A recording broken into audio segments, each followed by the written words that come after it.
Okay. Hello. Hello. Hi. Good morning. Good morning. Welcome. I'm Lauren Bald. And Cameo Win. And we are Atypical Design Studio. Yes. And every week I surprise Cameo with a new topic. And today I decided that we are going to start a new series. Ooh. It's going to be fun. So we'll mix these in every couple weeks or whatever we feel like it. I'm excited to see this. Yes, and it is called, big reveal, Design Dictionary. Ooh. Oh boy. So, putting me on the spot. What we're going to do is, I've got a couple of terms on our very high-tech Origami. our high-tech origami cards, and then we'll just like pull one from random, and we have 6 terms that we will go over. Design terms, project terms, stuff that you guys maybe have heard and you don't understand the exact meaning of Nervous. it. What if I don't know the right answer? It's very easy. Okay, Trust good. me, you're gonna be fine.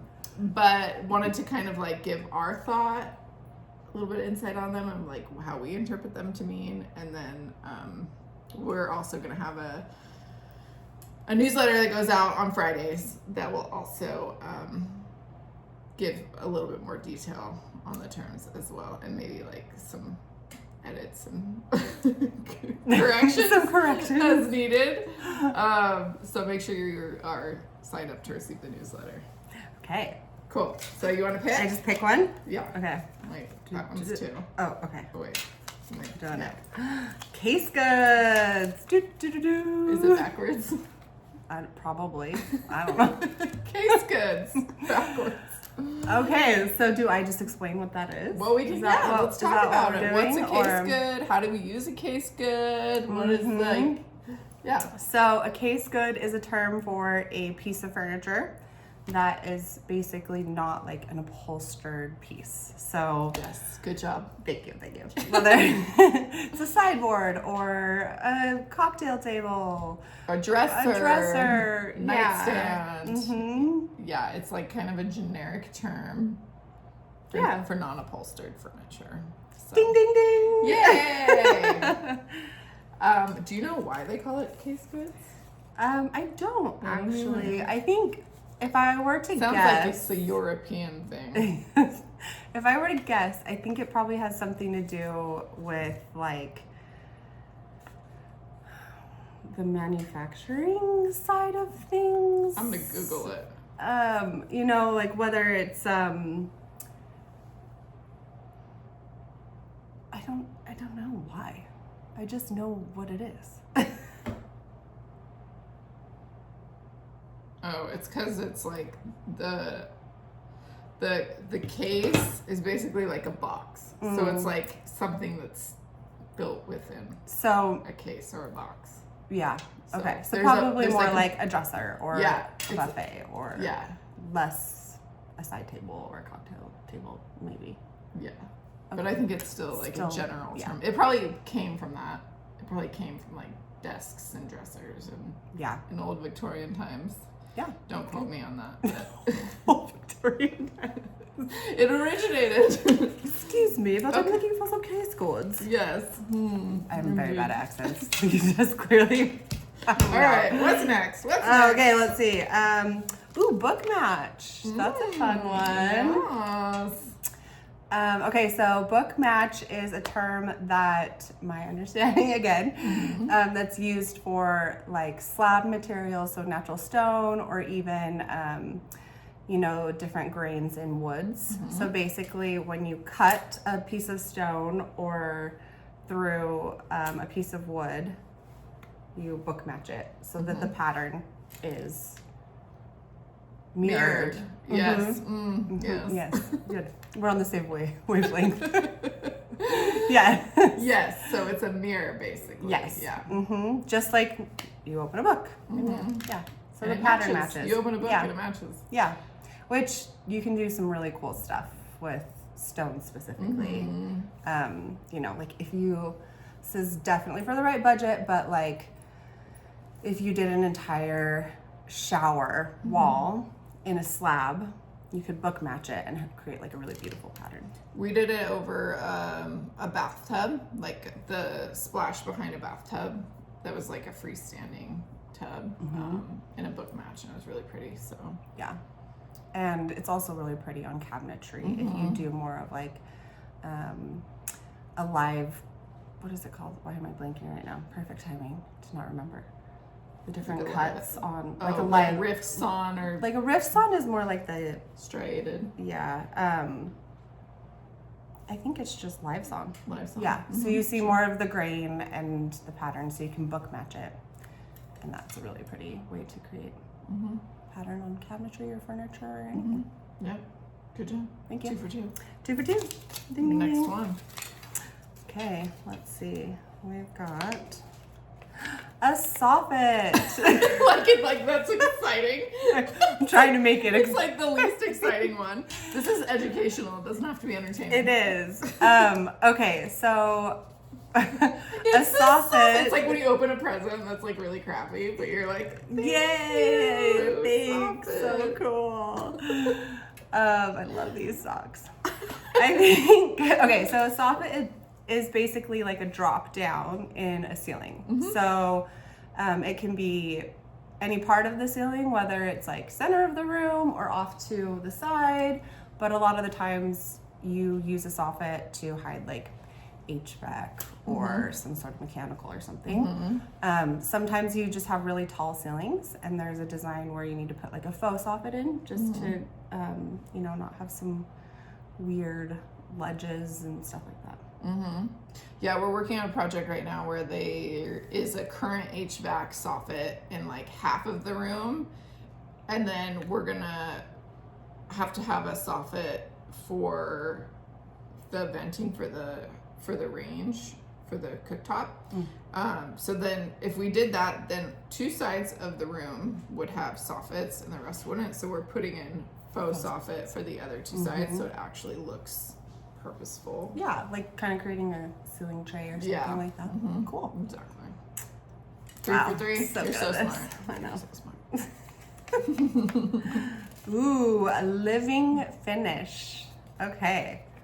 So this is a good one. So I feel like, and it's a good one to educate people on because this term relates to, like, for example, a brass, like a true brass, or a copper or something like that. When you very first get it, it's like really shiny and bright, and over time it starts to tarnish, and that means it's a living finish, which is a good thing because you want it to tarnish. Like, you want it to get that. Some people do. Some antique. people don't want it. Some people are like, I want it to stay this color as long as I'm here, and I don't want it to change. And it's like a personal preference type thing.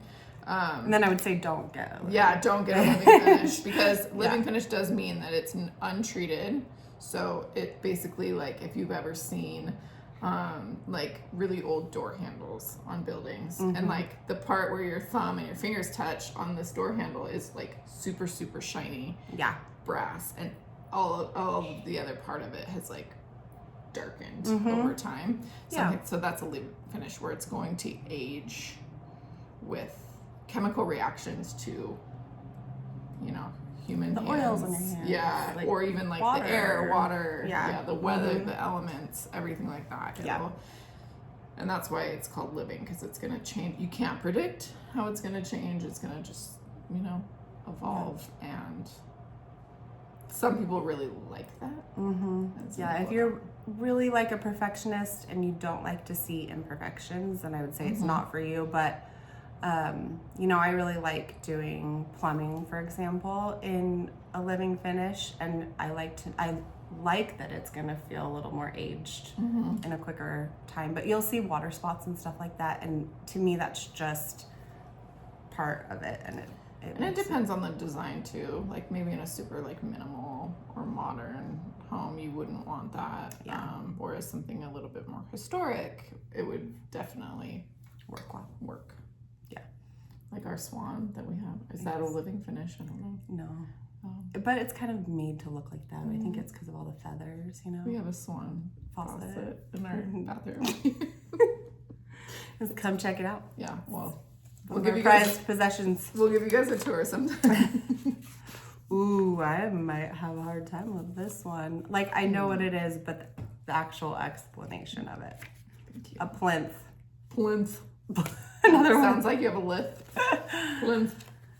Okay, so definitely not going to get the technical term here, but I think it's a very broad term again. yeah, I mean, I'm just thinking of something like more monolithic, but I actually don't know if it's specifically a column or if it's just like a monolithic sort of Like a stand. surface. Yeah. Yeah, it's. Did you look these up? Correct me. I vaguely looked them up. Okay. So a plinth is like it's like a solid blocking. Yeah, right? okay. So close. it's not like there's a specific, I'm sure there may be something additional, like there might be like a plinth column or something like that. That's like a technical term, but I think the way that we use it, that a lot of like furniture places use it, like a plinth base. It's like, it doesn't have legs. It's got like a solid base. Or if you have a plinth marble table with a plinth base, it's like a solid monolithic base. Yes. Okay. It's not like, and it's different from a slab because a slab is like a sheet, right? And so a plinth is like either a solid piece or it's made to look like a solid piece. Yeah, okay. That's like a hafting. No, I think you got it. I got it. Okay, well, we have one more. One more. We're doing pretty good. I hope you guys are feeling very smart after this. Yes. FFNE. Good one to end on. We've had so many people recently ask us. I feel like I've had a couple people ask me what that means. Yes. Fixtures, furniture, and equipment. So a lot of the times FF&E is sort of used more in like commercial or hospitality, but sometimes residential too. And that term is more for, like I said, fixtures, furniture, equipment. So it's kind of like a walls in, like, do you have an FF&E budget? It's like, that's not going to include like the framing and the drywall and the exterior finishes and, you know, like the tile. Yeah. That's all sort of not included in FF&E. So a lot of times, especially in commercial, they'll have like a build out budget, but then FF&E is not included, right? So FF&E has to be like a separate budget. Yeah. Furnitures, fixtures, like lighting fixtures, plumbing fixtures, and then equipment can be like, if it's a restaurant, it can be kitchen equipment, or if it's a residence, it can be like appliances. Yeah. Things like A lot of the stuff that like the interior designer's scope typically handles. So we usually take care of all of the FF&E. So it can even be like decorative light fixtures or, you know, the obvious furniture, appliances, plumbing. So I think that kind of all falls under the umbrella of FF&E. Yeah. So if you hear someone ask about that, the easy way Fixture, furniture, and equipment. Yes. Yeah. I did it. Great. You're so smart. This is amazing. So yeah, that is our new series called Design Dictionary. Love it. And it's, you know, we'll have 6 new terms every couple of weeks and see if how smart Cameo is. So far, I'm gonna she's have to pretty smart. study up. They're gonna be softballs for you. I'm not gonna. And then if there is something that that's like really hard, I'm not gonna like. I'll look it up, but then I'm not gonna like quiz you on it. I'll be like, let's look it up together. Yeah. This one I didn't know either. You know, or I was wrong. I mean, I feel like that this is pretty easy. So. Yeah. But we're gonna run out of Easy stuff. and then Especially if we get into like fabric styles or something. You know, remember in design school, like in the beginning, you learned about like the different types of fabrics, and like I knew them at the time, and I immediately forgot them. So I don't know like what that could be just like a whole thing is fabric, is just like different types of fabrics. Like obviously you know what like velvet is, but like and there's like different kinds of velvet. I know. And then there's like the weird, what's the one I'm thinking of that's kind of like a tapestry, like it's reversible almost. I don't know. Yeah, see? Uh-oh. Well, we'll catch up on that and let you guys know. But let us know if there are terms that you don't know what they mean, or if you want them sort of explained. Or like a specific category. Explained haphazardly by us. We're happy to oblige. I would say I'm not the best at the technical terms, but I feel like nobody wants got that. it. Nobody wants that anyways. You want realistic definitions of things. Cool. So thanks for joining us. Yeah, thanks for watching, guys. And we'll see you next week. See you next week. Bye. Thanks. Bye.